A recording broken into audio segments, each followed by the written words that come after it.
Whoever controls the moon's south pole controls the fuel depots, the oxygen supply, and the launch pad for every mission beyond Earth for the next century. China knows this, and they are already building it. The monopoly nobody is talking about. Forget the flags, forget the footprints, forget the competition framing that every news outlet defaults to when China launches anything skyward. This is not a race. Races end. What China is building on the moon is infrastructure, and infrastructure does not get dismantled when the winning photo is taken. It compounds, it expands, it becomes the condition that every future actor in space has to negotiate with. Water ice locked in permanently shadowed craters at the lunar south pole contains two things: oxygen and hydrogen. Oxygen is what humans breathe. Hydrogen is rocket fuel. Split the ice, compress the gases, and the moon stops being a destination. It becomes a fuel depot, a resupply station sitting 250,000 miles from Earth in a gravity well that is 1/6 as deep as our own. Getting anything off Earth costs between $2,000 and $10,000 per kilogram. The gravity well of this planet is a financial prison. Every mission to Mars, every probe to the outer solar system, every piece of infrastructure humanity wants to build beyond Earth has to fight our planet's gravity first. That is the tax. That is the barrier. Launch the same fuel from the moon and the cost collapses. The moon's shallow gravity means launching materials into space from its surface requires a fraction of the energy. Whoever builds the extraction infrastructure at the South Pole first controls the economics of every deep space mission that follows. Not through military force, through physics, how China got there, and what they found. China did not stumble into lunar ambition. They engineered it across 2 decades with the kind of patience that does not make headlines but produces results. 2007, the first orbiter. 2010, sharper maps. 2013, the first landing in nearly 40 years, a rover rolling across the gray surface and immediately finding volcanic rock that did not match anything the Apollo missions had collected. The moon's geology was not what the textbook said. The Apollo samples had come from a small cluster of landing sites on the near side, a tiny sample of a body that stretches millions of square kilometers in every direction. The rest of the story had never been read. 2019 changed everything. China landed on the far side of the moon, something no country had ever done. The far side never faces Earth. The moment a spacecraft touches down there, it loses communication entirely. China's solution was elegant. A relay satellite parked in a precise orbit beyond the moon, visible to both the Earth and the far side simultaneously. Signals bounced between them. The problem that made far-side landing seem impossible was solved before the lander ever left the ground. Then, in 2024, came Chang'e 6. It landed on the far side, scooped approximately 2 kilograms of ancient rock and soil into a sealed container, fired a small ascent rocket off the lunar surface, docked with a waiting spacecraft in orbit, and flew the samples back to Earth. Every step of that sequence had to work perfectly. Every step was attempted for the first time from a location that nobody had ever visited. The rocks that returned were 2.8 billion years old and showed volcanic activity far later than the models predicted. The moon did not go quiet when scientists thought it did. Its history is longer and stranger and more complex than any existing textbook captured. The South Pole, ice in eternal darkness. Stand at the moon's South Pole. Look at the craters surrounding you. Some of them have not seen sunlight for over 1 billion years. The moon barely tilts on its axis. Sunlight arrives at the poles at almost horizontal angles, grazing the surface, never penetrating the depths of the craters that ring the pole. The walls of those craters are high enough to block every photon completely. Inside them, the temperature drops to minus 200 degrees Celsius, colder than the surface of Pluto, one of the coldest stable environments in the entire solar system. And inside that darkness, undisturbed since before any life existed on Earth, there is ice. Comets and asteroids carrying water have been slamming into the moon for billions of years. Most of that water evaporated and drifted away into space. But in those permanently shadowed craters, it had nowhere to go. No heat, no energy, no escape route. The water molecules settled and froze and have been sitting there ever since, perfectly preserved in darkness that predates multicellular life on this planet. That ice is oxygen. That ice is fuel. That ice is the foundation of every permanent human presence beyond Earth that anyone is seriously contemplating. But nobody has physically confirmed large deposits yet. That is exactly what Chang'e 7 is being built to do. The jumping robot and the crater problem. Getting into those craters is not straightforward. Normal rovers run on solar panels. No sunlight means no power. The terrain inside a crater that has sat undisturbed for 1 billion years is not smooth. It is fractured, jagged, completely unpredictable, and the lunar surface material itself is a hazard that most people have never heard described accurately. Lunar regolith, the gray dust that covers the moon, is not like sand.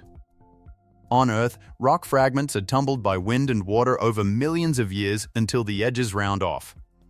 On the moon, there is no wind. There is no water. Every grain of regolith is a razor-edged shard of glass produced by billions of years of meteorite impacts and temperature extremes. It shreds equipment. It clogs mechanisms. Fine particles work into seams and joints and destroy them slowly. Apollo astronauts reported their suits being abraded in hours. This material is engineered by physics to be as destructive as possible to anything mechanical that contacts it. A wheeled rover driving into a permanently shadowed crater faces destroyed wheels, no power, and terrain that has never been mapped. China's solution for Chang'e 7 is a hopping probe, a small robot that leaps rather than rolls. It can jump into the darkness, carry instruments designed to detect water molecules and hydrogen signatures, operate on stored power rather than solar panels, complete its measurements, and return. It goes where no rover can survive.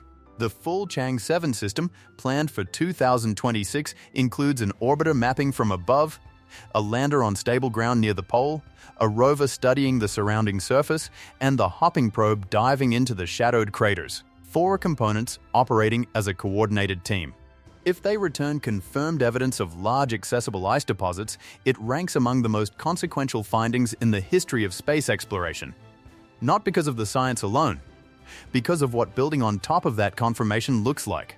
Building on a surface that wants to destroy machines. Chang'e 8, planned for around 2028 to 2029, is not an exploration mission. It is a construction proof of concept. Its purpose is to demonstrate that humans can build on the moon using what the moon already provides. The central challenge is the regolith. That same razor-edged glass that destroys equipment is also abundant, consistent, and available in unlimited quantities across the entire surface. The question Chang'e 8 is trying to answer is whether it can be transformed, heated, compressed, and converted into structural building material, brick by brick from glass shards. Landing pads that stop the dangerous dust storms kicked up by every rocket touchdown from fouling instrumentation. Walls that shield habitats from cosmic radiation. Roads that let rovers travel without fighting through loose-cutting material on every trip. These are not hypothetical amenities. They are survival necessities for any sustained human presence. Other experiments will attempt to pull oxygen directly from lunar minerals. The moon's soil is chemically full of oxygen, locked inside rock rather than floating freely as gas. Break those chemical bonds, and you have breathable air without shipping tanks from Earth. Robotic 3D printers using regolith as raw material could construct walls and curved radiation shields layer by layer before the first human crew ever arrives to use them. If these technologies survive the real lunar environment, not a laboratory simulation but actual regolith, actual temperature swings, actual radiation, then the moon stops requiring Earth to supply it. It begins to supply itself. The base AND, what it actually means. The International Lunar Research Station, the ILRS, is the endpoint that every mission from Chang'e 1 onward has been building toward. Permanent infrastructure at the lunar South Pole. Construction begins in the early 2030s with robotic missions delivering power generation, communications, and laboratory modules. Human crews follow. Short stays first. Days. Then weeks. Then months. Then not stays at all. Assignments. Dozens of nations have already expressed interest in contributing to the ILRS. This is not one country's outpost in the making. It is the beginning of a shared human facility on another world, with China providing the foundation while others build alongside. The strategic logic is stark. The moon's low gravity makes launches cheap. Confirmed water ice makes fuel and oxygen locally producible. The far side offers radio silence that creates the quietest astronomical observation environment in the solar system. Any mission heading deeper, toward Mars, toward the moons of Jupiter, toward whatever comes after, stops at the moon, refuels, and continues. The moon is not the destination. The moon is the gateway.